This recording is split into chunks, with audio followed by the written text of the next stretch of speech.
Betrayal boss story. Hey Reddit. Throwaway because I don't want this tied back to my main account. This is going to be long, so buckle in.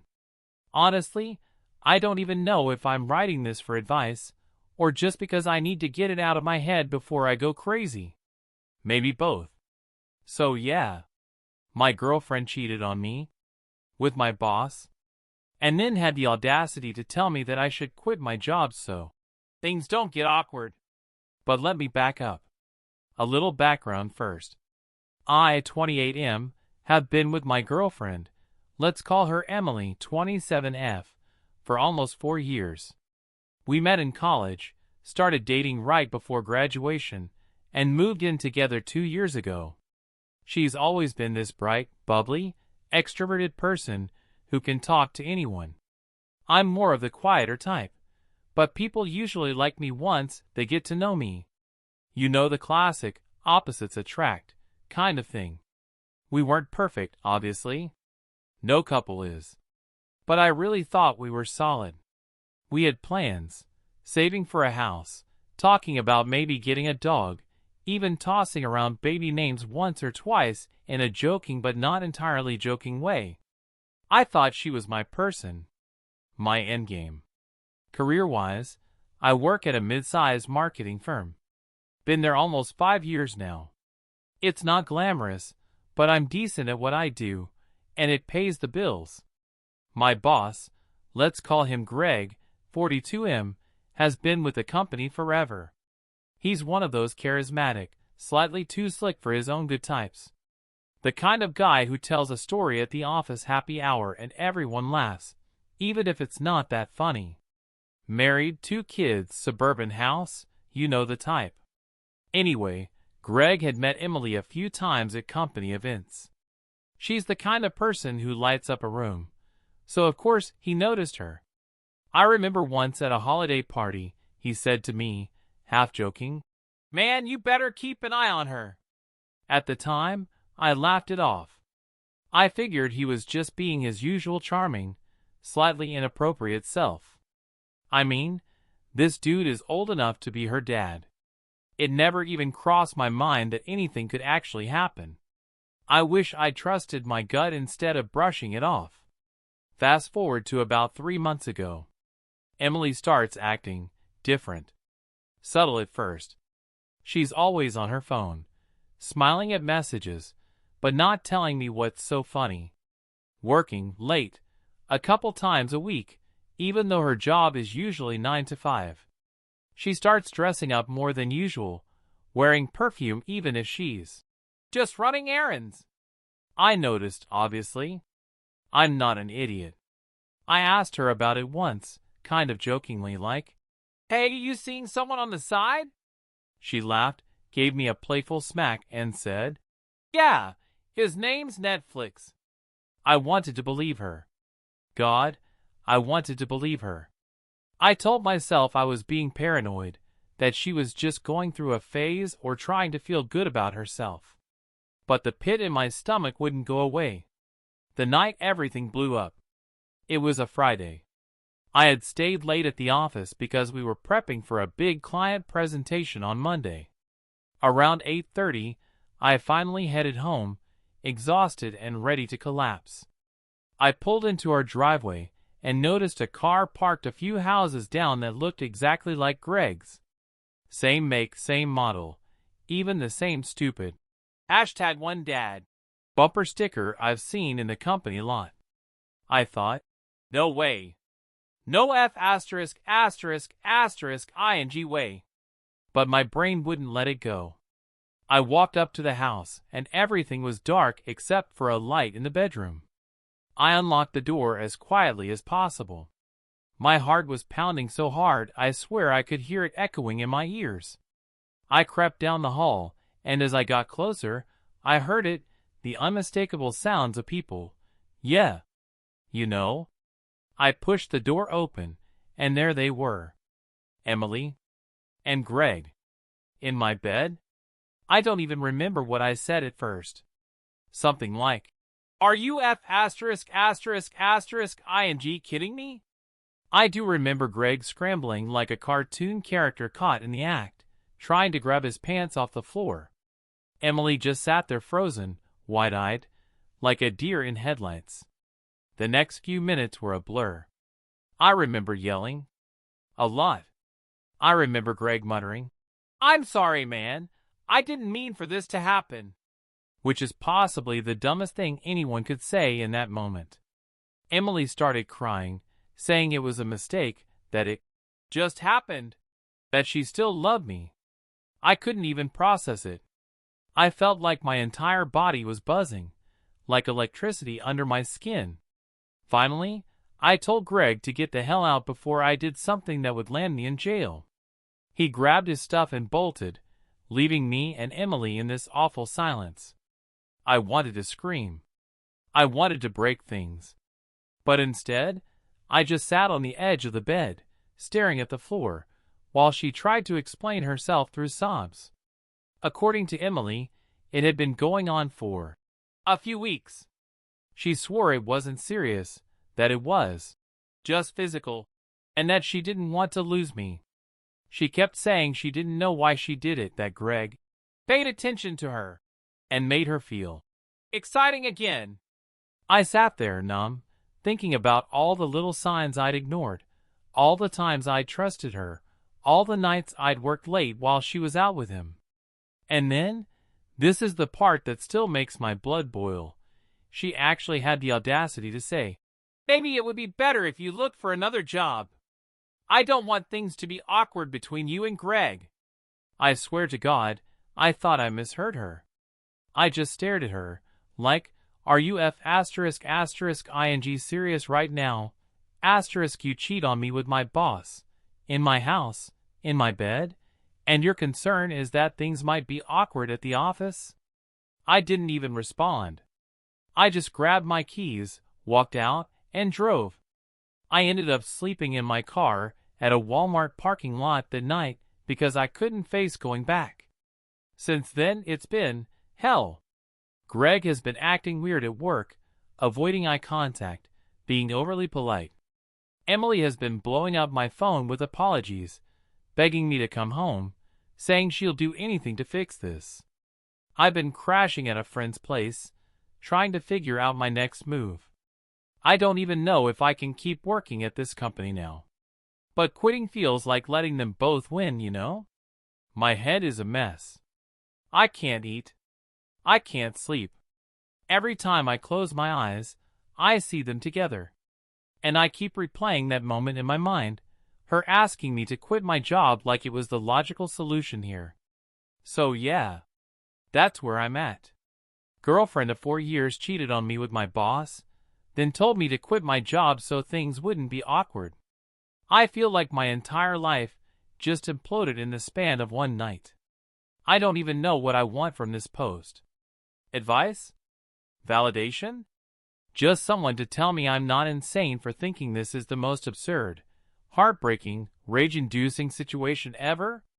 Because honestly, I don't know what to do next. And here's the kicker, Greg's wife doesn't know. Yet. Betrayal boss story. Hey Reddit. Back again with a promised update. A lot has happened since my last post, and I honestly don't even know how to structure this because my brain is still scrambled eggs.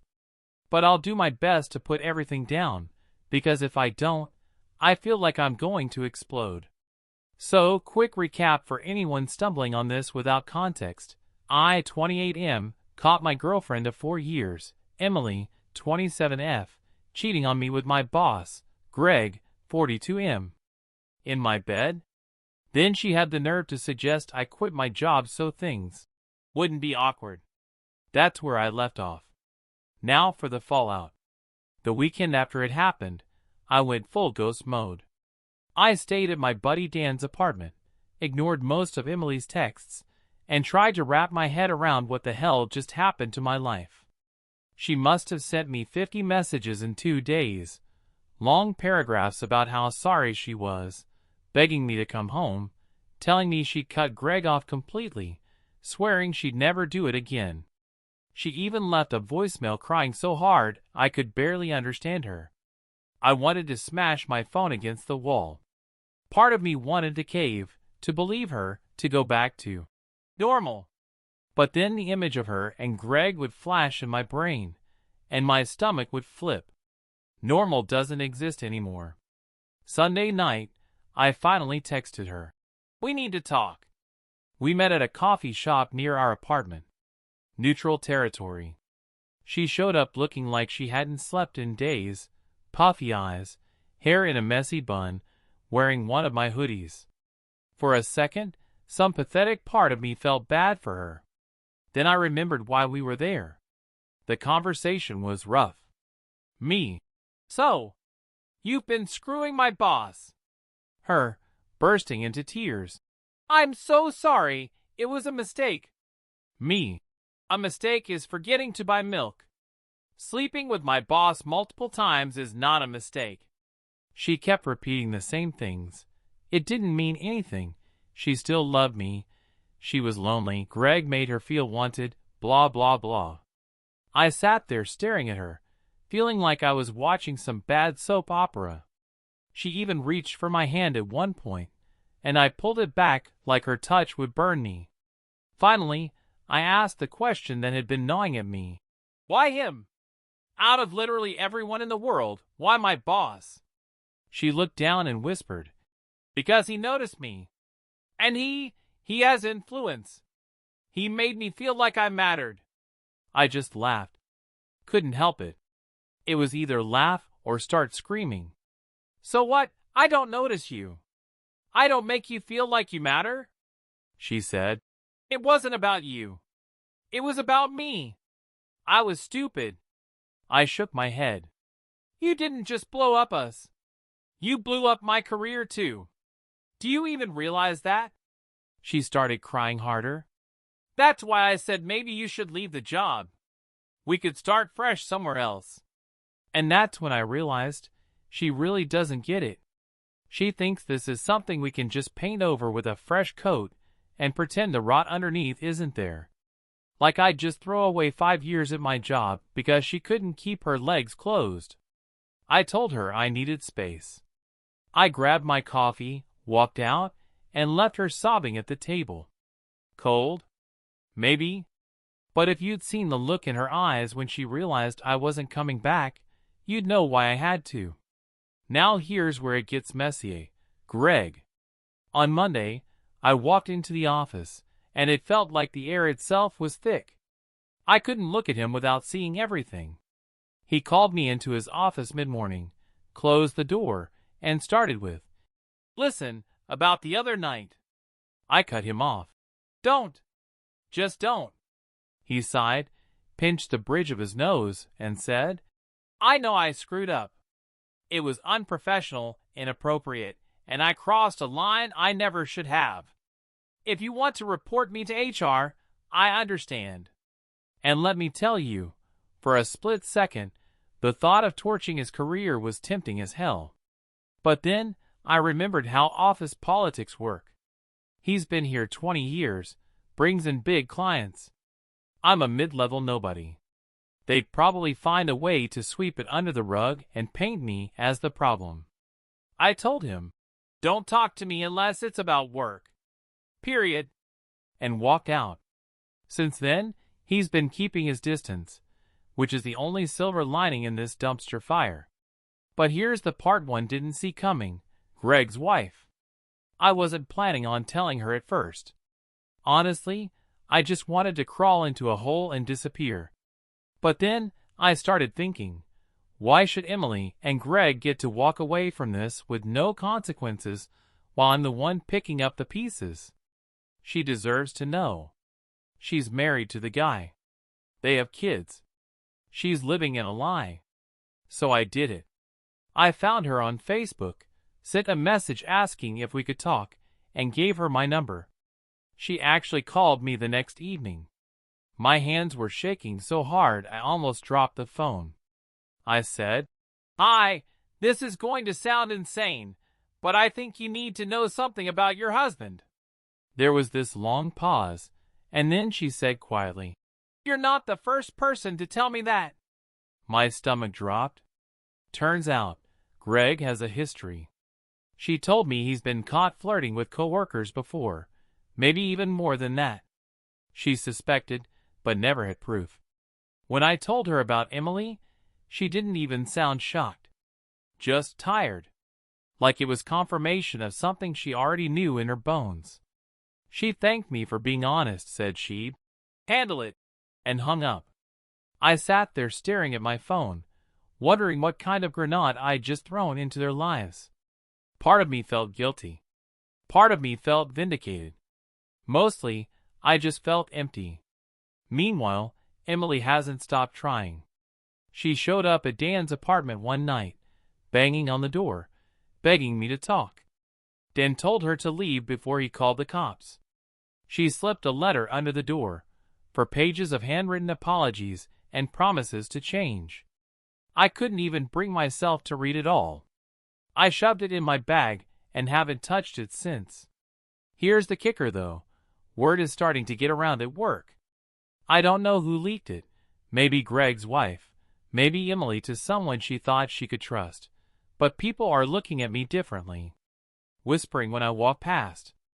HR hasn't called me in yet, but I feel like it's only a matter of time before this blows up into something bigger. And I can't stop thinking, do I cut my losses now? Quit before I get dragged through the mud? Or do I dig in, force myself to stay, and not let them take my job on top of everything else? I don't have an answer yet. I'm stuck in limbo, watching the walls close in. Last night, I got a text from an unknown number. Just one line. We need to talk. L. Greg's wife. And that's where I'll leave this update, because I have no idea what's about to happen next. Betrayal Boss Story. Hey Reddit. Back with what's probably going to be the last big update on this saga. It feels surreal typing this out because the last few weeks have been the most chaotic, exhausting, and strangely clarifying of my entire life. I'm not going to sugarcoat it, things got ugly. But there's finally a sense of closure, even if it's not the neat, storybook kind. If you haven't read my previous posts, long story short, my girlfriend of 4 years, Emily, cheated on me with my boss, Greg. I caught them in my bed. She suggested I quit my job so things wouldn't be awkward. I exposed Greg to his wife. Then, at the end of part 2, I got a text from Greg's wife, Elle, saying, we need to talk. Here's how it all went down. So I agreed to meet Elle. We picked a diner halfway between her suburb and where I was staying. I got there early, sat in a booth, and my hands were shaking so hard I nearly spilled my coffee. When she walked in, I recognized her instantly from her Facebook photos, mid-30s, put together, the kind of woman who carries herself like she runs the room even when she's just walking into a diner. She slid into the booth across from me, looked me dead in the eye, and said, tell me everything. I did. All of it. From the weird behavior I noticed in Emily, to the night I walked in on them, to Greg's pathetic half-apology. I expected her to cry, or yell, or break down. But she didn't. She just sat there stone-faced, sipping her coffee like she was listening to the weather report. When I finished, she said, thank you for confirming what I already knew. You're not the first. You probably won't be the last. But you might be the one that breaks the camel's back. We talked for almost 2 hours. She told me Greg had pulled this crap before, that she'd been making excuses for years, convincing herself to stay for the kids, the house, the image. But she was done. She said, he can humiliate me, but he doesn't get to keep humiliating me. Before she left, she looked at me and said, you should leave that company. Not because you did anything wrong, but because men like him always find a way to come out on top. Protect yourself. That line has been bouncing around my head ever since. A week later, all hell broke loose at the office. Apparently, Elle didn't just confront Greg privately. She went nuclear. She filed for separation, kicked him out of their house, and then sent an email to HR at our company detailing his behavior. naming me, naming Emily, everything. I only know because HR called me into a meeting and slid a copy of the email across the table like it was evidence in a trial. I felt like the walls were closing in. They asked me questions. How long had I known? Was I involved? Did I feel harassed? Was my job performance impacted? It was mortifying. I told them the truth. I was blindsided.